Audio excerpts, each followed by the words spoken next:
नमो बुद्धाय, जय भीम. नमस्कार. मी भीमराव यशवंतराव आंबेडकर या व्हिडिओच्या माध्यमातून महाराष्ट्रातील गंभीर प्रश्न आपल्या समोर मांडत आहे. महाराष्ट्राचे मुख्यमंत्री देवेंद्र फडणवीस आणि महायुतीच्या माध्यमामधून जे अनुसूचित जातीला 13% आरक्षण होतं त्यामध्ये उपवर्गीकरण करून एबीसीडी करण्याचा घाट घातलेला आहे. त्याला संपूर्ण 59 जातीचा विरोध आहे.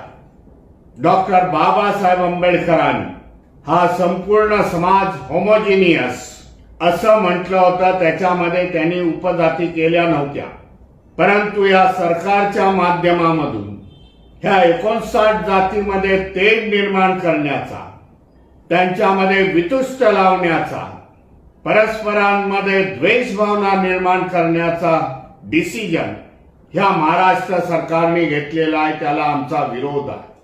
ह्या एबीसीडीच्या माध्यमातून आपल्याला सांगू इच्छितो, अनुसूचित जातीच्या कुठल्याही जातीचं भलं होणार नाही, तर येणाऱ्या काळामध्ये जाती उद्ध्वस्त होतील. सामाजिक दृष्ट्या, आर्थिक दृष्ट्या, शैक्षणिक दृष्ट्या नोकऱ्या मिळणार नाही. एवढं मोठं षडयंत्र ह्या महाराष्ट्रामध्ये चालू आहे.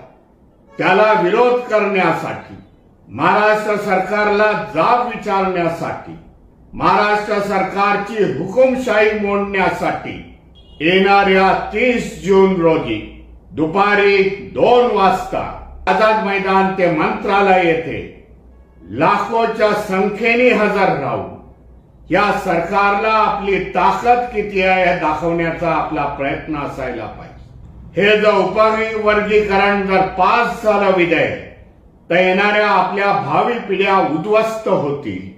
त्याच्यासाठी आपल्याला आता लढावं लागेल. ह्या मोर्चामध्ये जो मोर्चा आरक्षण उपकरण विरोधी संघर्ष समितीच्या वतीने आयोजित केलेला आहे, त्याच्यामध्ये बौद्ध आहे, चर्मकार समाज आहे, रोहिदासी समाज आहे, मातंग समाज आहे, वाल्मिक समाज आहे, गुरव समाज आहे. 59 जाती त्यामध्ये भाग घेणार आहेत. एक अद्भुतपूर्ण असा मोर्चा सरकारला जाब विचारण्यासाठी 30 जून रोजी आयोजित करण्यात आलेला आहे. आपल्या सगळ्यांना कळकळीची विनंती आहे, आपल्या सगळ्या संघटनेचे लोक घेऊन, एनजीओज असतील, संस्था असतील, तरुणांचे स्पोर्ट्स क्लब असतील, जयंत्यांचे संस्था असतील, डॉक्टर बाबासाहेब आंबेडकर जयंती संस्था असतील, त्या सगळ्यांनी ह्या मोर्चामध्ये सामील होणं गरजेचं आहे असं मी समजतो. आणि ह्या उपवर्गीकरणाला विरोध करावासा लागतो. नमो बुद्धाय, जय भीम, जय संविधान.